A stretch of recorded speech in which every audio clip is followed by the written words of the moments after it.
कोशिश का फरियादी ही निकला आरोपी। प्रमोशन पाने के लिए खुलवाया था पेडलॉक।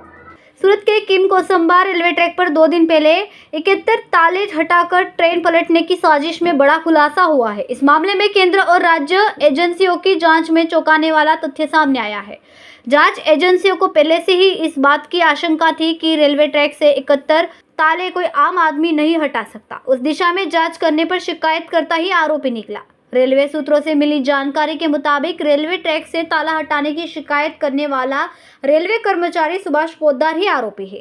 उसने खुद ही ताला हटा दिया था। राष्ट्रीय जांच एजेंसी को पहले दिन से ही सुभाष पर शक था, क्योंकि कोई भी सामान्य व्यक्ति एक साथ 71 ताले नहीं हटा सकता।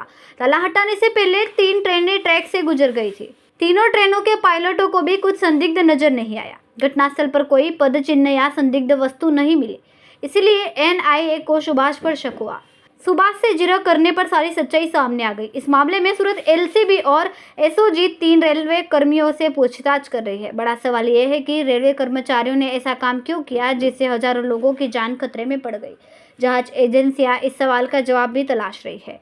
शुरुआती स्तर पर ऐसी जानकारियां सामने आई है कि रेलवे कर्मचारियों ने प्रमोशन पाने, मीडिया में चमकने और छुट्टी पाने के लिए यह हरकत की है।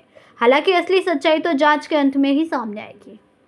ने સૌપ્રથમ આરપીએફ જીઆરપી તમામ ત્યાં પહોંચી અને લોકલ કિમ પોલીસ સ્ટેશનને જાણ થતાં અહીંથી એસપી અને રેન્જ આઈજી સાહેબે પણ ત્યાં વિઝિટ કરી અને આજે મોટા પાયે જાનહાનિ થાય અને ટ્રેનને જે ઉથલાવી નાખવાનું જે કોશિશ હતી એ અનુસંધાને બીએનએસની કલમ 3(5), 61, 2A, 62, 125 તથા રેલવે અધિનિયમ 1989ની કલમ 150A અને 150(2B) તથા ડેમેજ ટુ પબ્લિક પ્રોપર્ટી એક્ટની કલમ 3 હેઠળ તાત્કાલિક ધોરણે ગુનો દાખલ કરવામાં આવેલો।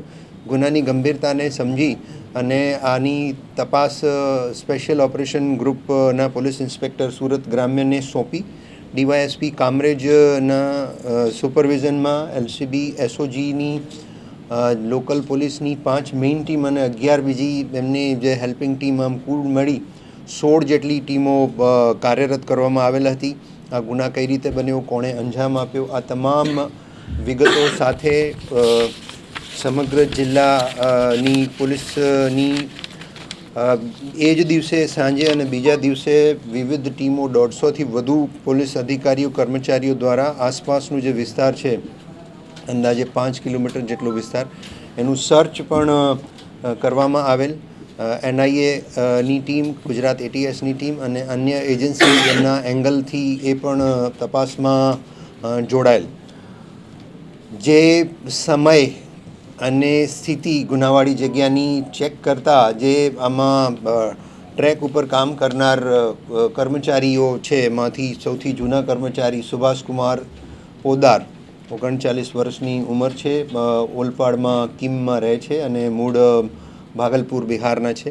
એમની સાથે મનીષકુમાર સૂર્યદેવ મિસ્ત્રી જે પણ કિમમાં રહે છે અને પટના બિહારથી છે, તથા શુભમ જયસ્વાલ 26 વર્ષીય યુવક ઓલપાડ કિમમાં રહે છે અને મૂળ ચંદોલી ઉત્તર પ્રદેશના રહેવાસી છે। એ એમના આ ત્રણેય ટ્રેક પર કામ કરનાર કર્મચારીઓનું આ વિસ્તાર એમની એરિયા ઓફ ઓપરેશન ડ્યુટીમાં આવે છે ટ્રેકને મેન્ટેનન્સ અંગેનું।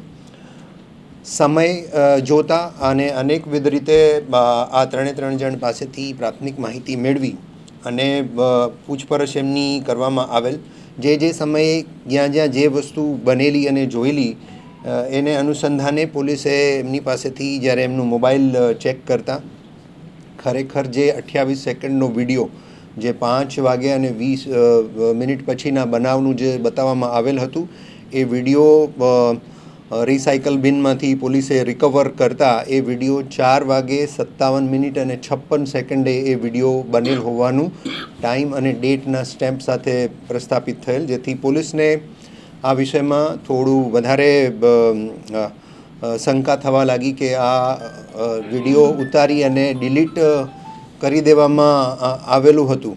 એ સાથે એની સાથે જે બીજા કર્મચારી છે મનીષકુમાર સૂર્યદેવ મિસ્ત્રી, એનું મોબાઈલ અને એમાં પણ રિસાયકલ બિન પોલીસે ચેક કરતાં ડિલીટ કરેલા 3 ફોટા મળેલા, જેમાં એક ફોટો સવારના 2:56 છે, બીજો ફોટો 2:57 છે અને ત્રીજો ફોટો સવારના 3:14 છે, જેમાં આ જે ARC પેડલોક છે એ 3, 4, 5ની સંખ્યામાં એ પેડલોક ટ્રેક ઉપર પડેલા દેખાય છે.